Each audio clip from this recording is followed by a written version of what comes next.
Good evening, everyone, and welcome. Welcome to Europe in Sepia, a reading and conversation with European author Dubravka Ugresic.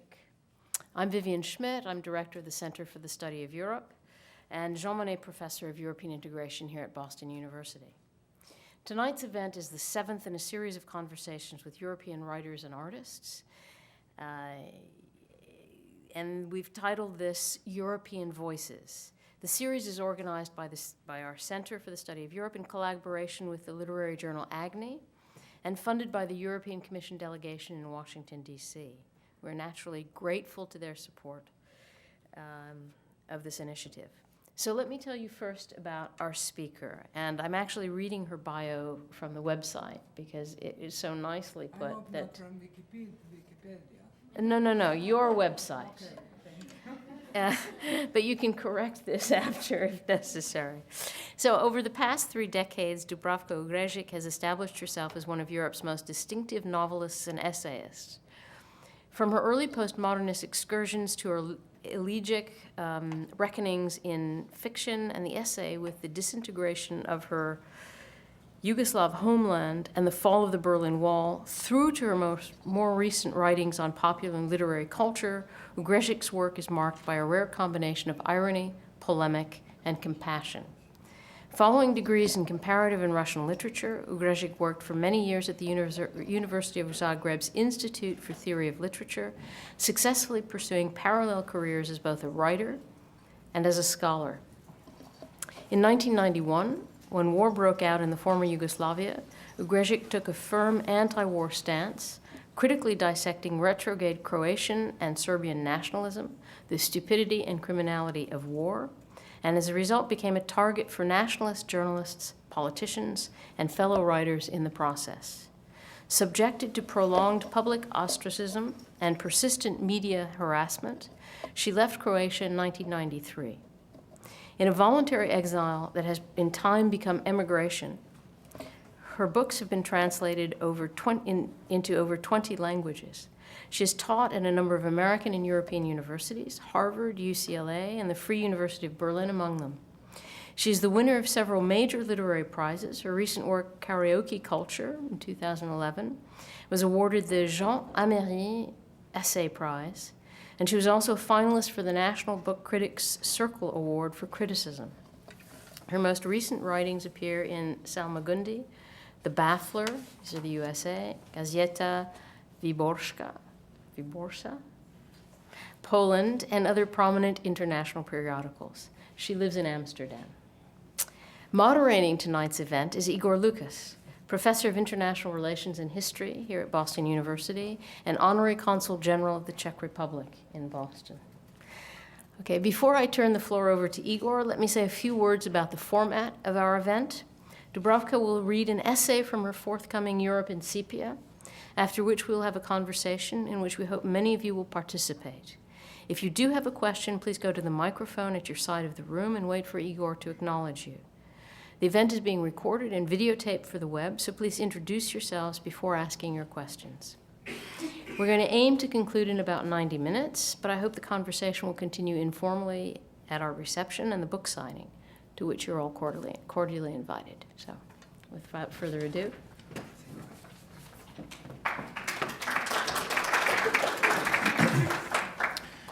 Good evening. It's a wonderful opportunity for me to say a few words about our distinguished guest.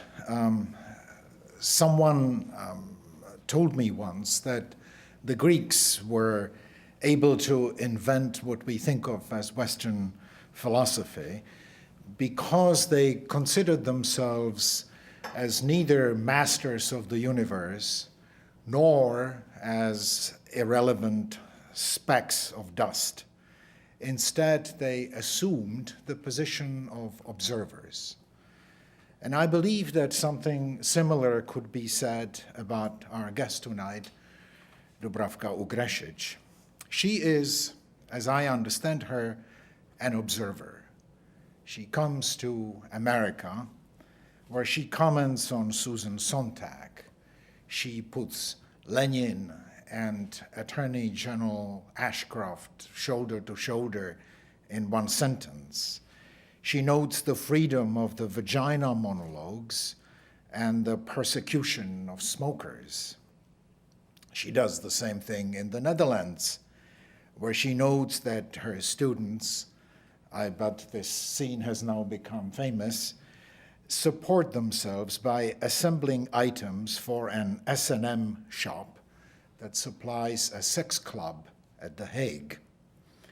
It so happens that the sex club is called the Ministry of Pain, which happens to be the title of Dubravka's 2005 book, The Ministry of Pain.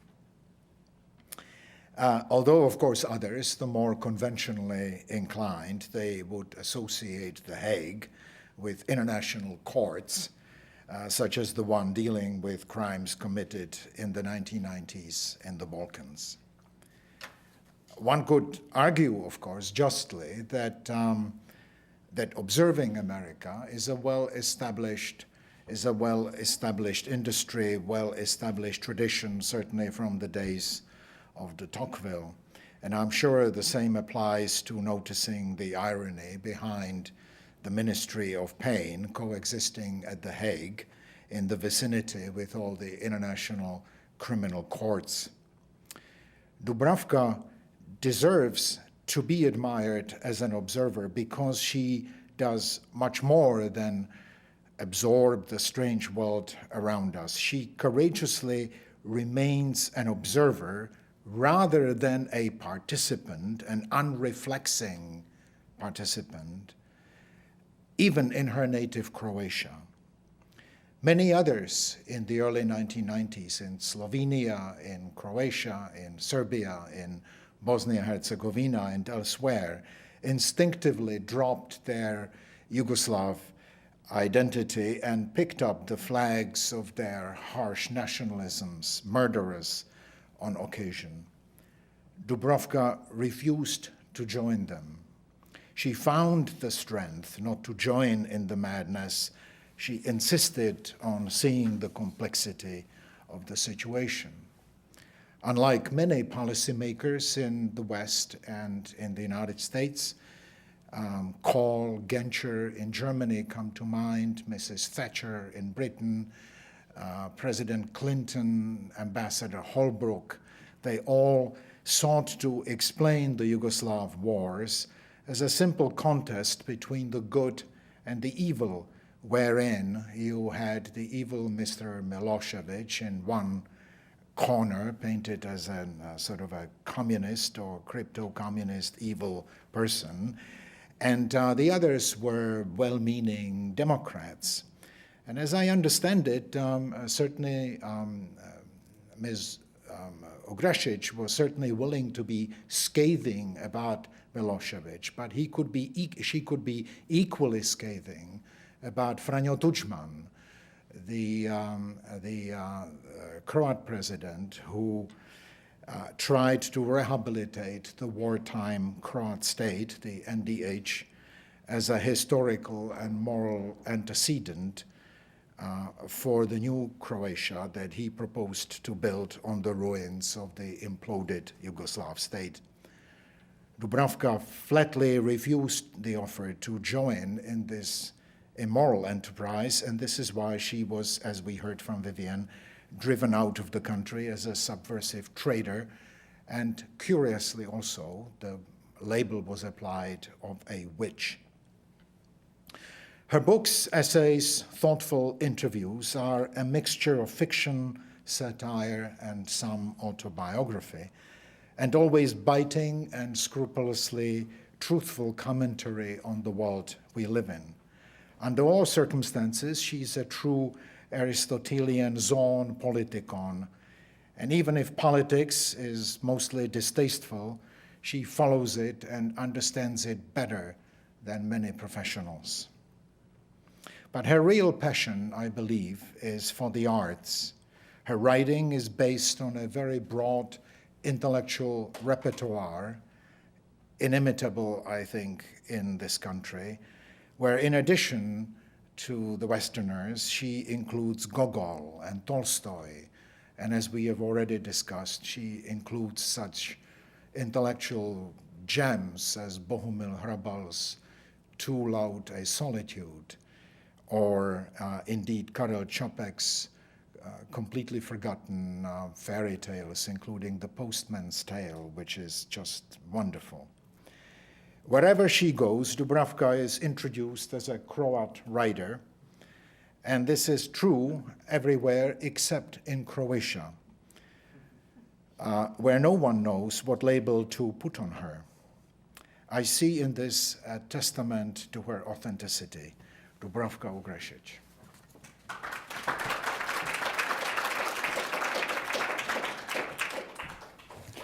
Thank you very much, and thank you, all of you, for coming. It is nice to be in Boston again.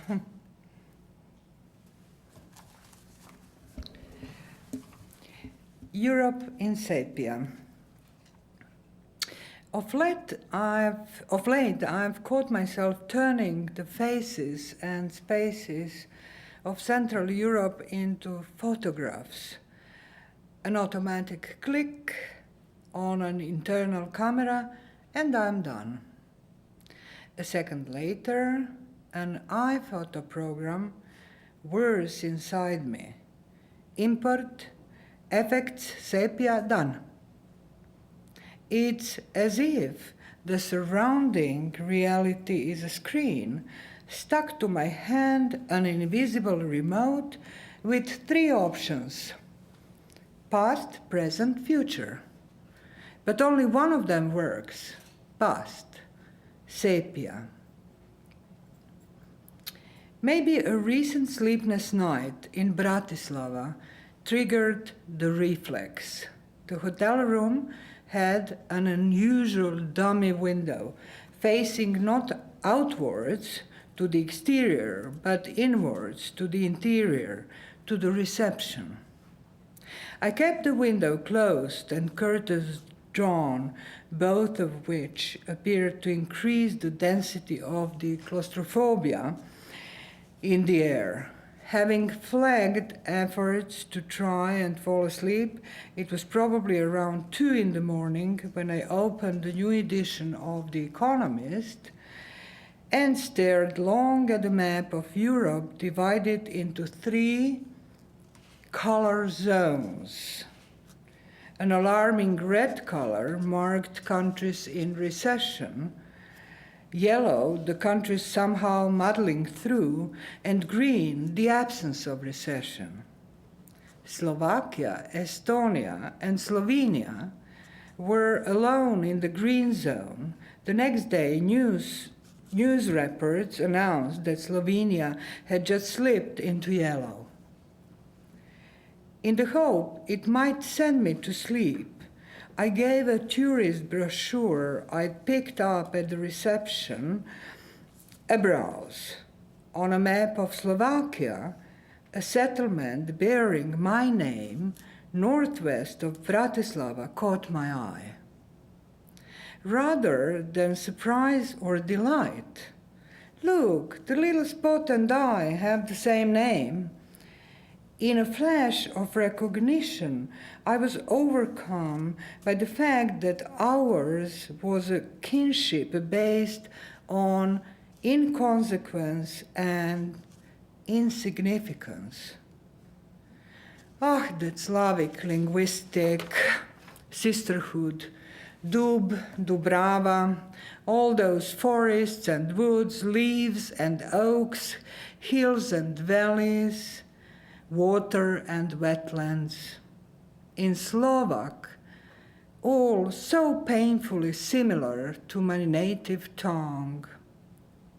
My eye glides sullenly over the Slovak places, names, as if searching for lines. There's Slovenski grob, and look, Horvatski grob. Grob, gerb, brijeg, grb, brlog, graba. Grave, crest, hill, then dike.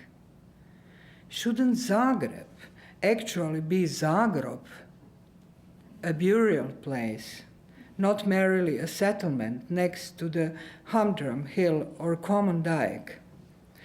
The borders of the brochure teem with advertisements, roast duck, goulash, gingerbread hearts, girls in national dress wearing flower wreaths in their hair, and then there are the bold harbingers of the new time, Thai massage, sushi bar.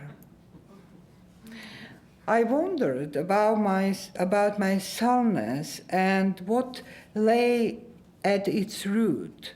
It's entirely possible that, as a child, I had been warned not according to Greenwich, but rather to a socialist clock, one always rushing on ahead into the brighter future, towards progress, a tomorrow envisaged as a majestic fireworks display of thousands shapes and colors.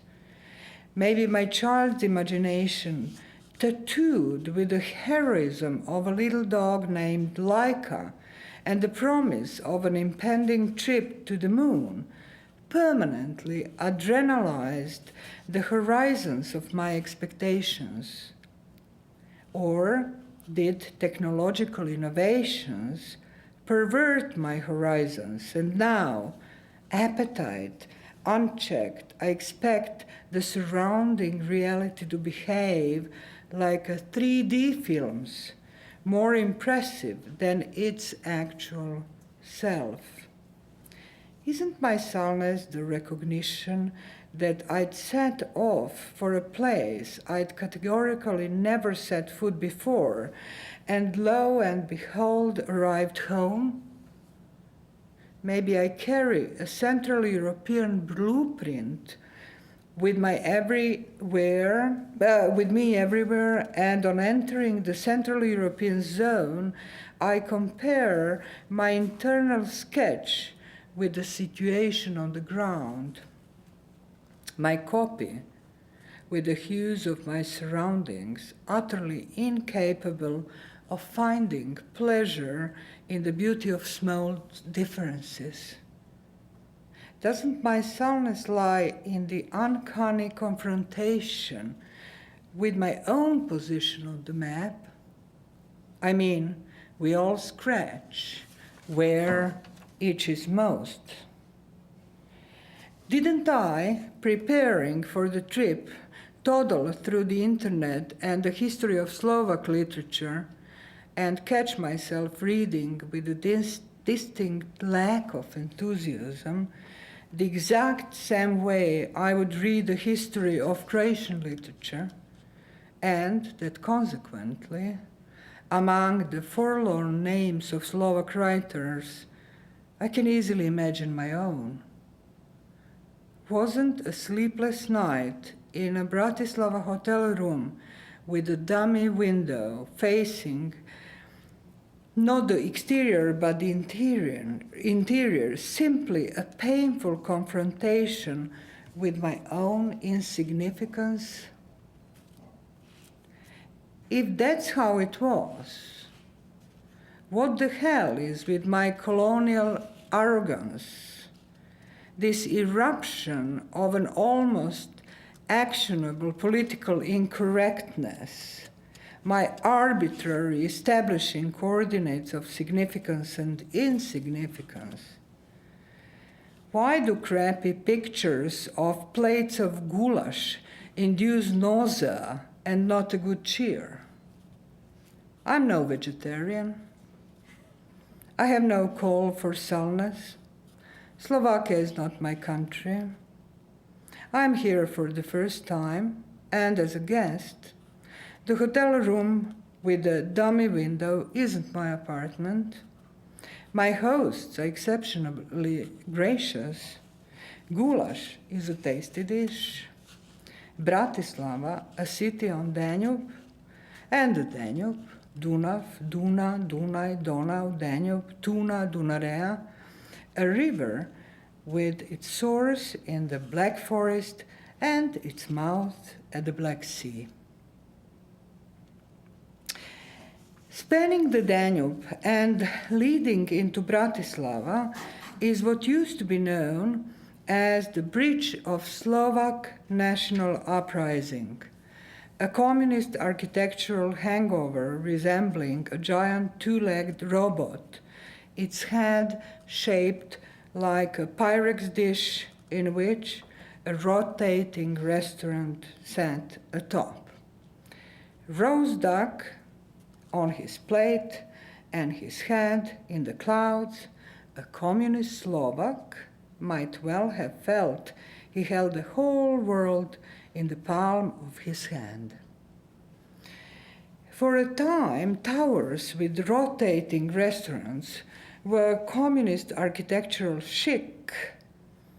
In the restaurant atop the TV tower on Berlin Alexanderplatz, the waitresses dress in retro style GDR uniforms, giving their all to be as slow as they were in good old times. Maniacal communism had maniacal architectural pretensions. Many still hold the Stalinist Seven Sisters of Moscow for architectural farce, though the skyscrapers were built on American models and differ little from those of New York. Today, the bridge in Bratislava is simply called the New Bridge. Once ambitiously announcing a modern future, the bridge drops you down into the sleepy heart of the old town, and affectingly Lilliputian statue of Maria Teresa on horseback greeting the visitor. Like a toy stolen from a kindergarten, Maria Teresa sits opacally in the November fog.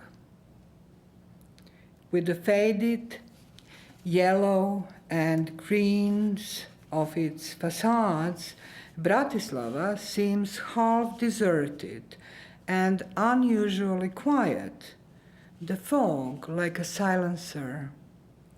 From this side of the Danube, the bridge appears in the same fog as a grandiose futuristic promise.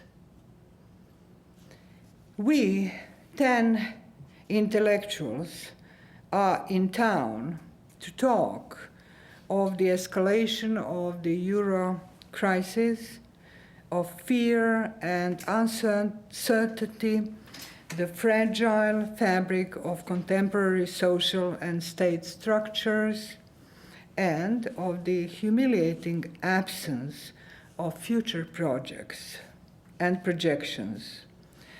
The majority of us are writers on demand. We play amateur sermonizers. The professionals, those who really know their stuff, are in the negligible minority. Cultural managers, small-time NGO bosses, editors of obscure magazines, university lecturers, students and volunteers, everyone is here. My tribe. Summoned, we gather, give each other a passing sniff, wag our tails, bark a little, and then we withdraw until the next time. EU pennies tinkle down the invisible pipes of Brussels, gratefully collected by the hands of those who call us to assembly. Crisis, crisis, crisis. The word buzzes among the old theater walls like a pesky fly. We talk, our words visibly frayed, banging into each other like heads against a wall. The air is stifling, there's a yawn in the audience, a lack of oxygen. The theater became cramped. Central, Eastern, Southeastern Europe, it's a landscape I know like the back of my hand. They were different in the time of communism. Only the iconography was the same. Now, it's as if the fall of communism has felt the difference. I know how people here breathe, the way they hide themselves, playing dead, like a fox in a fable, peasant cunning. They lower their gaze in conversation with outsiders, practiced in the art of restrained movement, answering every question with, I don't know. That I don't know, always accompanied by a wistful smile. They swallow the dumpling of betrayal on a daily basis, fret about making ends meet, walking on tiptoes to prevent a breach, as if expecting the dam to burst and the envisaged flood to sweep away all in its path. They don't try planting flowers. Gardening is a belief in the future, and they have no future. Peasants' fatalism and moronic sayings are what remain to them. A man needs a full belly and empty balls.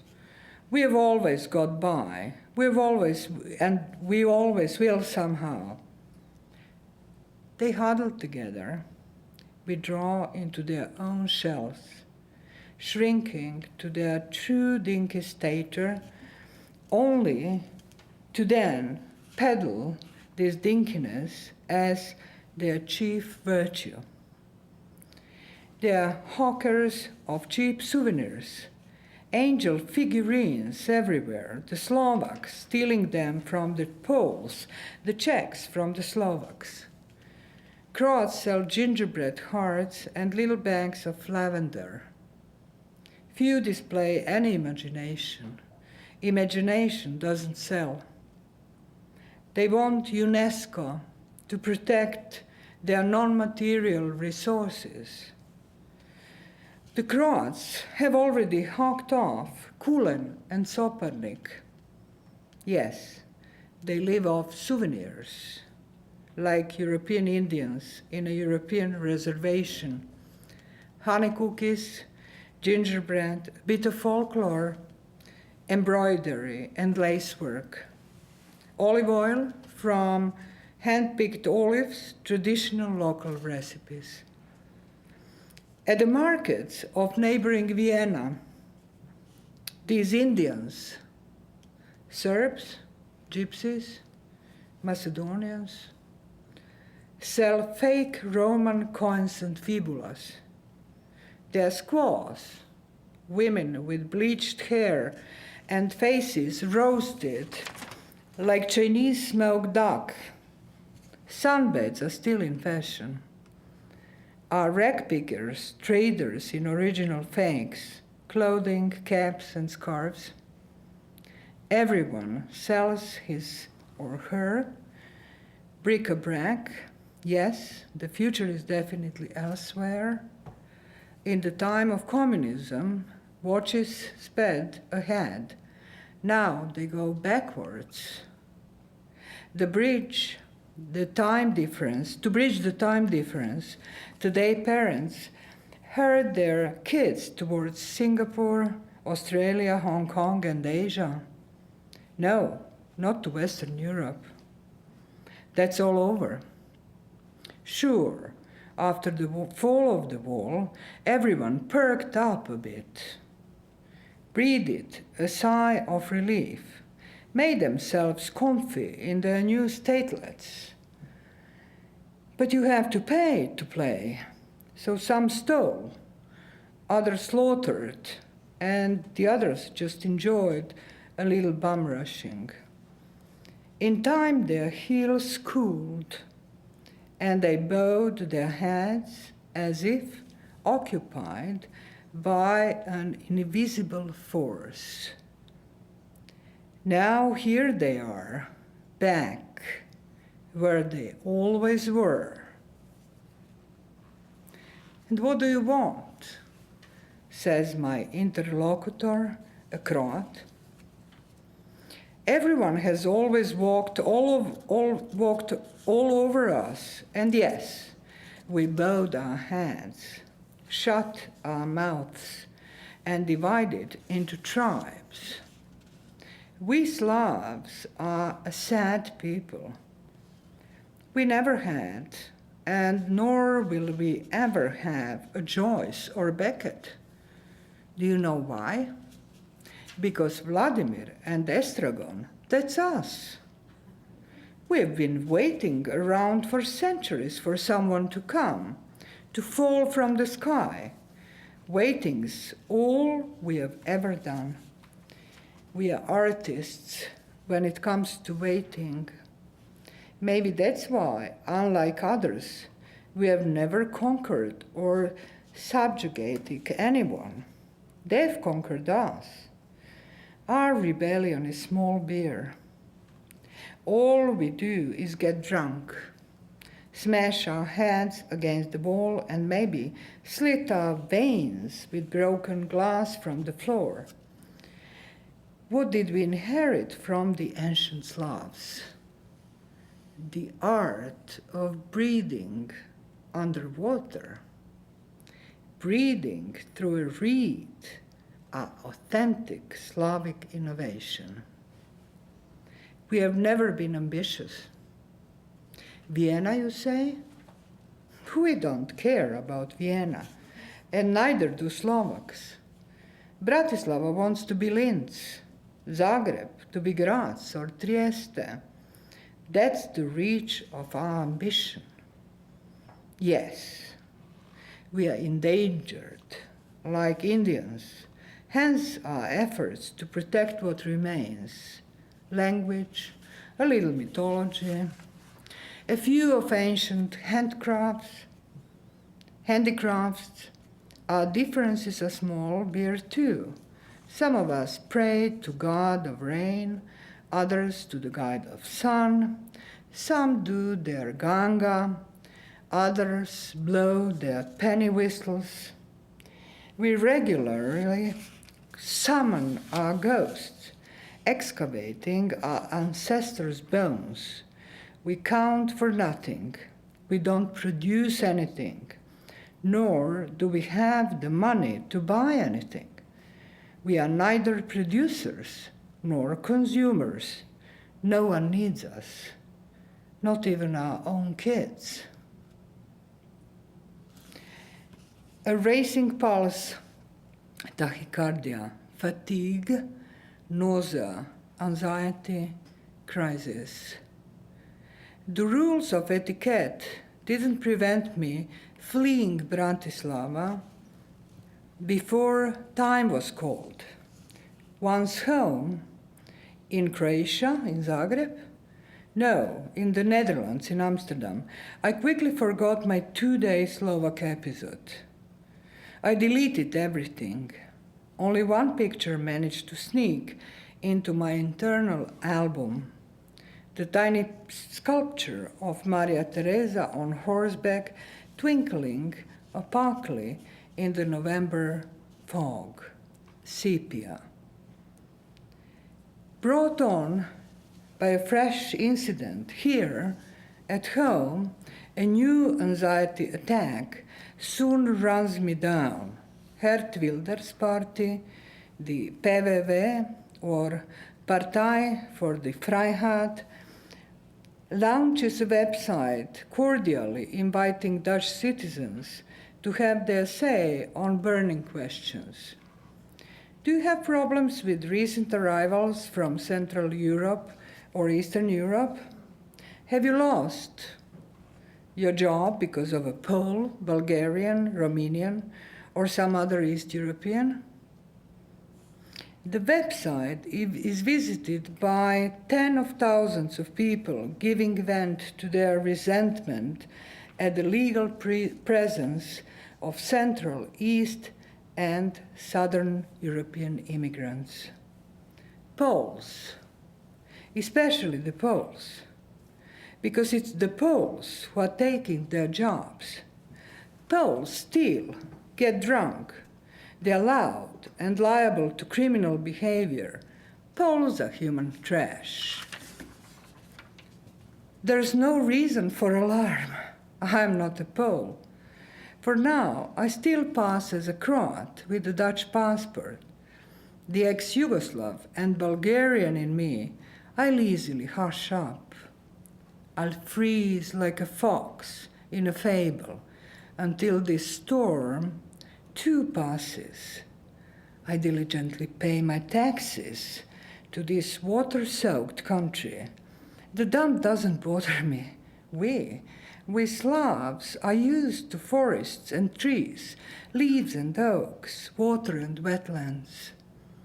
My memes are active. They remember the old Slavic art of breathing underwater.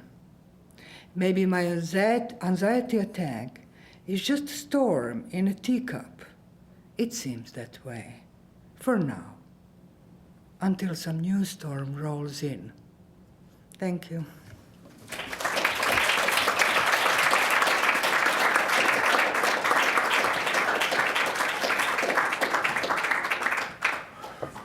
Thank you so much. Nothing depresses me so much as optimists. And your wonderful dose of darkness makes me just ecstatic. I find it perfectly realistic. Thank you so much for this wonderful essay. And now may I invite questions from the audience, please.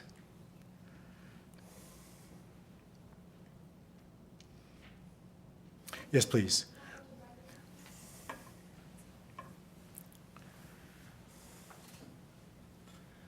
I'm just curious, actually, about the reaction to your work from young people from the region, like maybe in their 20s or 30s. I'm just curious about sort of their reaction to your work. They adore me. Why do you think that is? Because they can't wait to read something against themselves. No, it's, recently, main editor of a big publishing house in Germany, it is called Hanser Verlag, and his name is Michael Kruger. So he gave an interview after being in publishing industry and writer himself too for some 40 years. So, and he said, unfortunately, I realized after those 40 years devoted to books and writing and reading, that majority of readers like just bad books. So, so this is my answer. Thank you. Yes, please.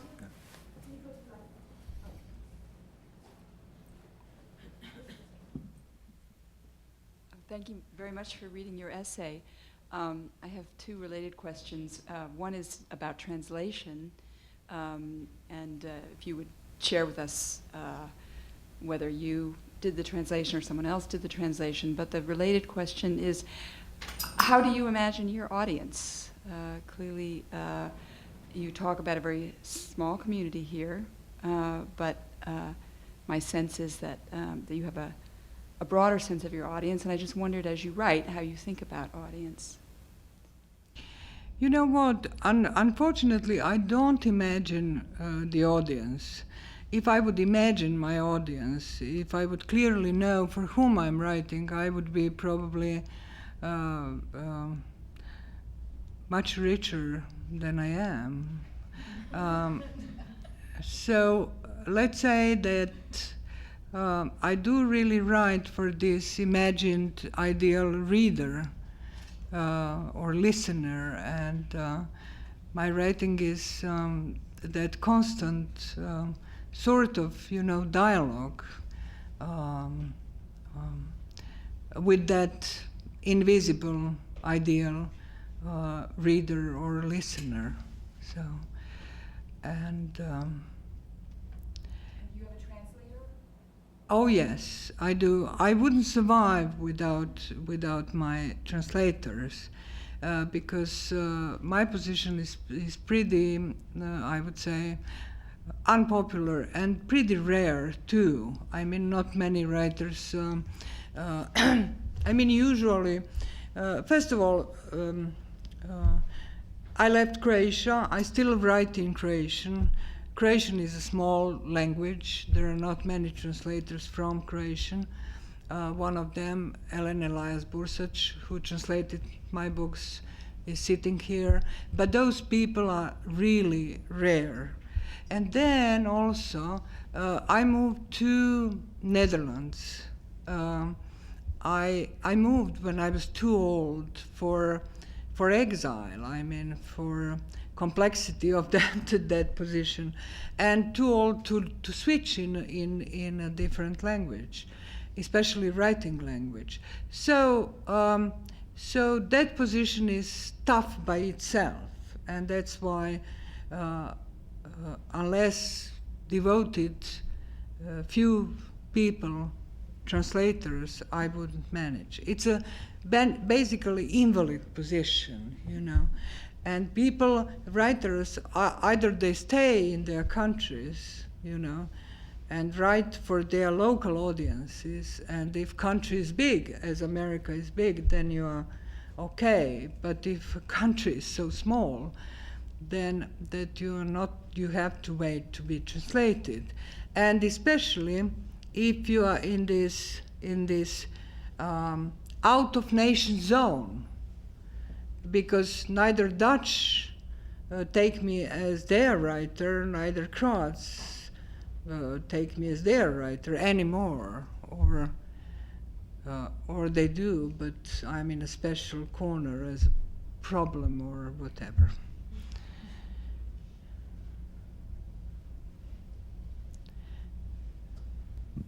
I was just wondering, who are some literary writers that you find yourself in mental conversation with in the recent times? You know, there is a fantastic feeling, you know, of sort of blessed envy, and this is literary envy, and that envy helped Nabokov to write a wonderful book about Gogol. So a master wrote masterly about writer he envied honestly on his craft. And whenever I read Bohumil Hrabal, whom we mentioned, I feel this blessed envy. And I'm totally aware that I would never be able to write so divinely as Bohumil Hrabal wrote. Or let's say, whenever I read Isaac Babel, who is my favorite writer, I'm always, impressed how anybody can write the whole world in just 5 pages. So these are the writers, or some special books, which I really, really admire, and I think that this is also, apart from translators, which keeps me go on and alive, where I see that writing has some sense if you have such a fantastic examples. They're sort of light in the darkness. I mean, in this sort of light in this global market, book market.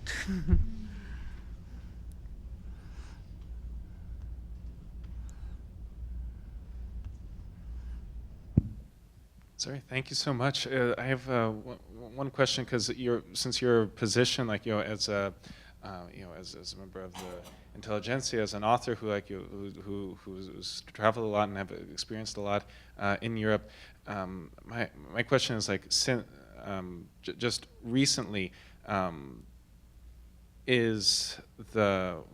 what is your take on how people feel, how people think about the future of the EU, and also one thing I've heard more and more people talking about, a threat to democracy. Do you think in the debate and discussion, is there any kind of threat of radicalism or any kind of threat to democracy in Europe? I think that people are simply cautious, and people are silent, you know. People are silent because they don't, they're cautious because they don't know how to position themselves, you know. So you have rarely articulated or and honest approach to that problem. So why? For instance, it depends, of course, of a context. But if you have anti-EU tendencies, let's say in Croatia, bearers of those anti-EU tendencies are local nationalists and fascists, you know. So they are sort of deleting or sort of stopping any productive, let's say, criticism against the concept of EU, because I don't want to be together with those guys, okay? So it is very difficult. That's why it is very difficult for people to sort of loudly and honestly position themselves, because it is very easily, you know, to label people, because we don't have patience for complexity of situations. So you have right and you have right and left, and you have those nationalists and you have those pro-European forces, and that's it. So let us make things sort of easier. But that does not solve the problem, you know, because there are questions who should be put to the whole concept, and all those concepts like democracy, like state, like this and that, they are worn out, really. They're like moth-eaten flags. And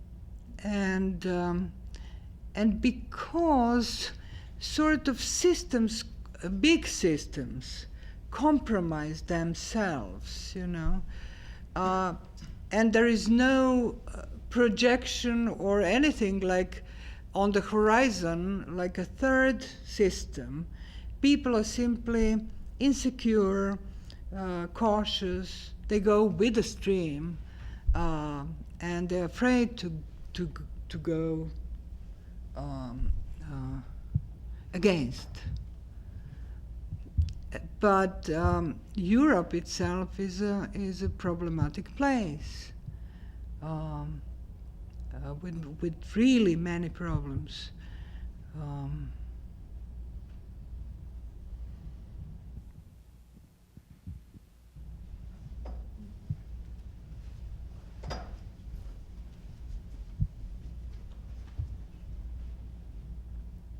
Hi, I'm Magdalena.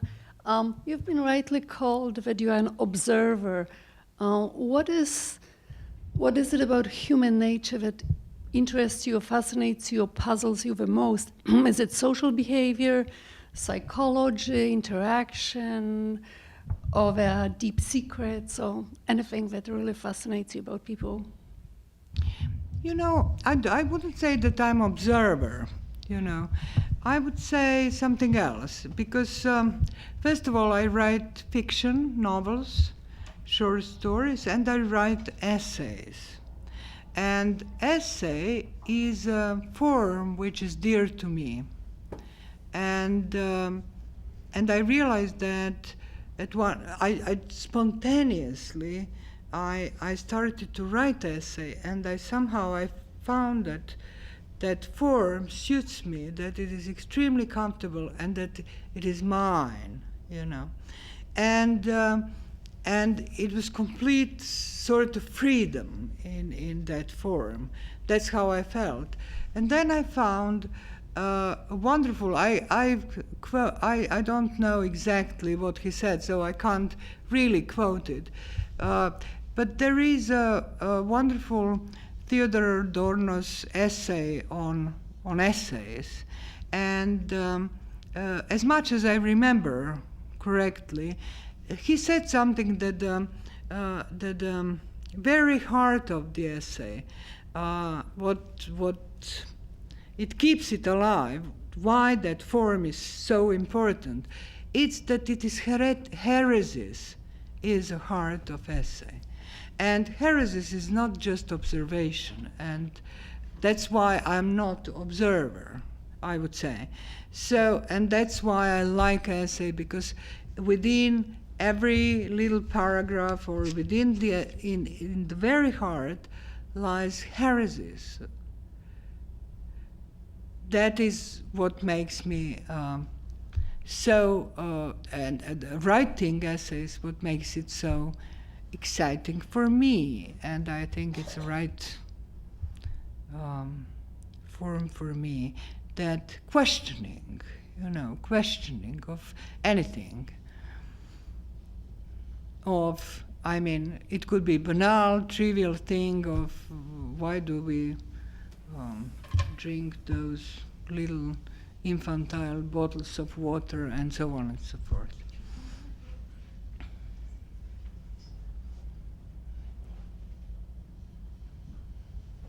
I wanted to ask you how your internal conversation with Croatia has been since you left. You know, I mean, for me, of course, there are two sides of that Croatia phenomenon. I mean, first of all, it became a symbolic territory, but real as well, because I mean, why Croatia or Serbia or Bosnia or Macedonia? I mean, it's all the same. Such small states are excellent because they're so small and everything is visible, you know. So phenomena are visible. I wouldn't have such an eye in this country because it is huge, okay? And in that respect, Croatia is, let's say, practical. It could be handled nicely, okay? People would say that it is a form probably of, I don't know, chauvinism or something when I'm using Croatia. No, it's not. I could use Serbia as well, or I could use, you know, Macedonia as well. But if you ask me about my relationships, they're problematic, you know. They're problematic because probably of somehow of my expectations. All of us, I mean, we think, okay, it was a war. It was 20 years ago. Okay, it was a terrible mistake. I mean, but let us go. I mean, nothing changed much in 20 years, you know. If you come there as a tourist, you are delighted because the country is beautiful. But I was delighted going to Bali, for instance. The country is beautiful there too. And then you see that people there live only because they're massaging foreign tourists or doing the pedicure, you know. That's how they survive. So it's a big, now I'm talking in not dear to me biblical terms. I mean, but the big sin happened on that territory, and nothing is really solved yet. You know, part of what I'm asking, too, is about the complexity in that you must have loves there. You must have people that you love there, or Of course or I do. memories that you have that Oh are yes, powerful. yeah. And as you are now somewhere else, because you were so truthful, it must be painful. But it is, of course it is painful, you know. And I think that, I don't know. I mean, there are different people. Some people simply, they're simply surviving because they easily adapt to the situation. And that is the most normal way. I mean, 99% of the people are normal. So they would adapt to anything in order to survive. I mean, that's how it is. And there are 1% of those stupid, stubborn people who can't accept that things are different, that they expected things to be. I belong to those stupid.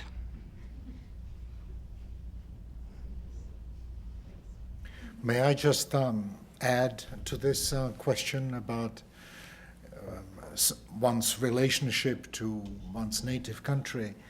You say in the Ministry of Pain about your students that they drag their nationalism or their nationality like a train. And from that I understand that they perhaps would like to become Dutch or American or Danish, but they can't. They cannot drop the old nationality. It comes with them. It rushes into the room as they enter, and one is a Serb, another is a Croat, and they each drag their nationality like a train with them. Yeah, I think that there is probably there are some pleasures in all of that business of patriotism. Otherwise, I mean, people would not deal with that concept with such joy, I mean, and such a pain or such a passion. I never could understand those feelings, so I'm a sort of obviously emotional invalid. I don't know what does it mean. You're a human being, you know. You're a human being. Obviously minority. I don't know. Maybe. I think it's more like boys' pleasure, this patriotism and this thing. It's perversion, in my opinion, because it deals with sex. It deals with sort of dirty sex. I mean, there are those mothers and fathers and fatherlands and motherlands, and then we have to give life for motherland and fatherland. I mean, it's all sick, isn't it? Lot of blood. Gallons of it, yes.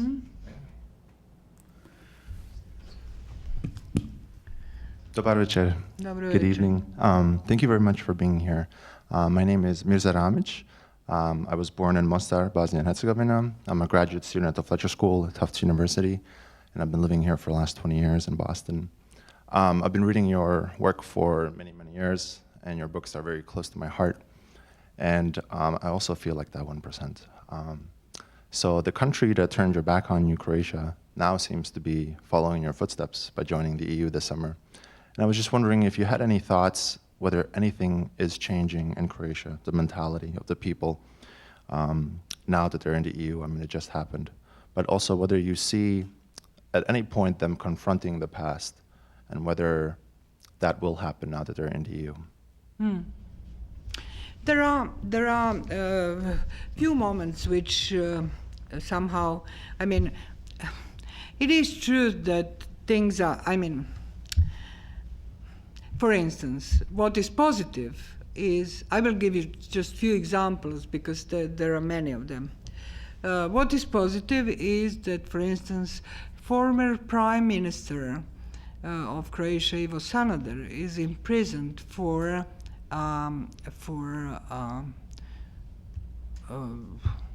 pljačka, corruption, and for taking a lot of money for all sorts of financial deals and selling and this and that.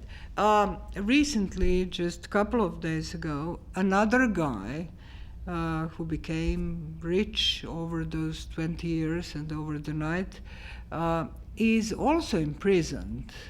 So there is a society, DORH, where people are, which fights corruption in Croatia. These are positive things. But from the other thing, you, let's say, General Ante Gotovina, who was, you know the story, so he was released. He was first charged for 24 years, and then after that he was released from Hague prison and all the charges. So he returned to, it was euphoric return to Croatia. And this is also, I mean, it's a new,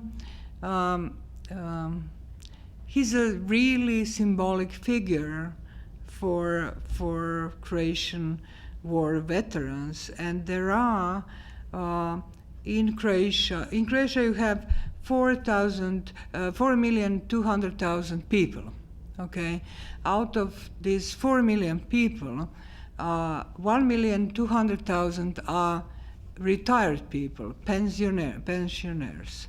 Out of 1,200,000, 500,000, 500,000 are war veterans. You know, with such an army of 500,000 people, we could conquer, we Croats, we could conquer America. Okay, so obviously something is wrong there. And then you also have 400,000 unemployed people in Croatia. What is good is this process, extremely slow, of really showing that what was on for those 20 years, it was just corruption, plundering, and making few people rich. And it is interconnected with politics, people in power, and this and that. The same, for instance, although it is positive that 2 guys were imprisoned for corruption, interestingly enough, the same General Ante Gotovina got a concession on a big chunk of Adriatic Sea to exploit it for his tuna fishing new business, and everything was given to him by the state.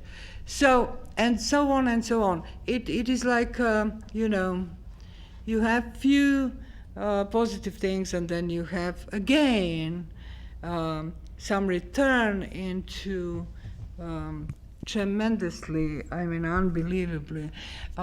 What is also bad is unbelievable influence of a Catholic Church in Croatia. It is impossible where those guys have their fingers, their hands. In schools, in education, in school books, in hospitals, in politics, in taking an enormous amounts of money, So this is a dark force, in my opinion, but I'm 1%. So for a politician, for an anthropologist, for a sociologist, it's an extremely interesting situation. But I'm none of that.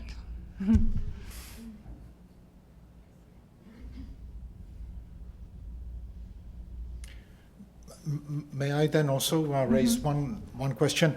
I am normally the most sort of the biggest depressive person in any crowd, but your essay really sort of shows me yet another level that one can rise to, and it's not that I'm rejecting it at all, but how would you react to someone who would say, "Look, I was just recently in Warsaw, and I took a walk on Nowy Świat, and I really could have been in Paris. I met these elegant, smart young people who spoke several foreign languages. Some of them studied abroad, and were back in Poland to see their families. I was in Budapest. Yes, there is Jobbik. Yes, there are these horrific book burning just last week, actually, by Jobbik in national costumes. But you walk across the bridge of Elizabeth, Empress Elizabeth, and it's so beautifully lit. You could be in, this could be the Eiffel Tower or something like this, right? You go to Prague, and it's full of appreciative tourists who go, ooh and ah, this is so beautiful, right? Is there absolutely nothing positive that you would be able to sort of add to the really down, down, down theme of your essay? Because it seems to me that maybe from a Yugoslav perspective, and I don't even need to put it into quotation marks, the 20 years that followed were particularly depressing because your form of communism wasn't quite as oppressive as ours. So when I grew up in normalized Czechoslovakia... ours was the most oppressive. No, we suffered the most. Oh, okay. Not you, but we, Yugoslavia. I get it. So I think, from the perspective of someone in, let's say, Poland who remembered the workers being shot down on the bridge in 1970 and who remembered the martial law of December 81, whatever followed, despite the corruption, despite the thievery, despite the sort of flag-waving fools who rushed to politics and were predictably successful, there have been positive things, to wit, no more communism, right? Whereas in Yugoslavia, that comfort is lacking because your communism simply could not compare to the oppression of Husak's Czechoslovakia. You could travel, you could read foreign books, you had access to Western media, whereas in Prague, rock and roll groups went to prison. Would you agree with this or not? I would agree. And about positive things, I immediately remembered a wonderful cartoon in New Yorker. Two old ladies are talking, and one says, when I'm back in denial, I feel much, much better. So maybe denial is the best thing of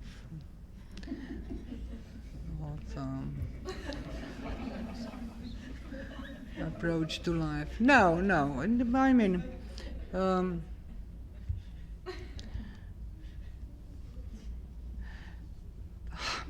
now, the only thing I can answer are like those characters from my essay.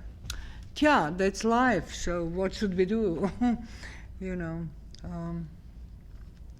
But it is truth that nobody yet, you asked the question and I didn't answer quite about, for instance, in those 20 years,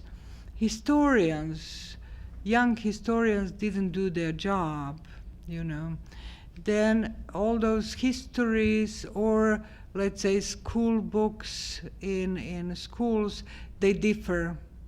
They offer totally different story from Serbian side, Croatian side, Bosnian side, and so on. Their view on what was before is also different, So it's such a mess that if you want to find out what the truth is, I think that there are no reliable sources. I will give you just one small example. A year ago, in Museum of Modern Art in Croatia, there was an exhibition on, the title was Socialism and Modernism. And it was very innocent exhibition where you could see the first refrigerator of Yugoslav production. You could see the first Yugoslav radio. You could see the first Yugoslav car feature, posters, first bands, fashion, design, Yugoslav design, furniture design.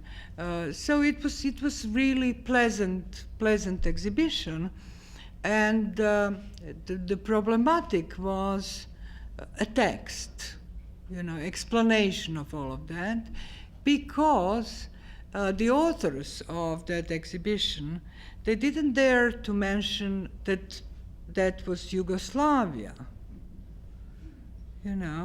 And they didn't dare to mention the crucial thing that modernism came with socialism, that socialism itself was modernism. Because with socialism, the word modern came into circulation. Everything was modern. It had to be modern. Furniture, my mother's haircut, smoking, trousers, fashion. We had to have modern stools and modern curtains, and be modern. So it was that modernism is a Croatian invention. So that was the result of all of that, not Yugoslav. Even Fico, who was produced in Serbia, in fact, if you want to, it was somehow a Croatian thing. And a year later, just recently in Belgrade, the similar exhibition was opened with the same misunderstandings, with the same, all was Serbian, no Yugoslavia, and so on and so forth.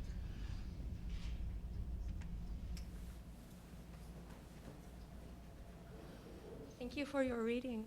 I would like to say that for me, I find that there's so much hope in your work and the beauty of your sentences. And I'd like to ask you a question about your writing.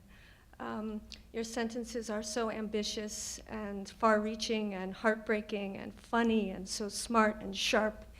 And I'd like to know that if your sentences in translated form, which is how I've always read them, how they compare to your sentences in their original version, and also how involved you are in that process of finding them in their translated form. One can't be always lucky, with the translators. And sometimes, very often you don't know your translators at all.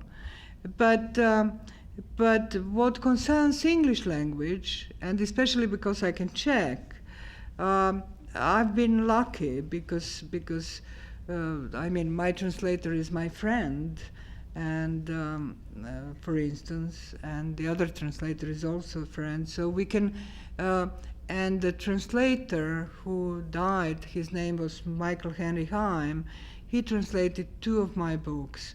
And he was also a friend, so that we could discuss things freely and passionately too, and quarrel and exchange. I even didn't know that it was so passionate, but there is tomorrow there will be panel discussion in his honor, and before that I checked, I found correspondence which I saved, mail correspondence, and there I found out how passionate our exchange of thoughts was about about certain sentences and words, and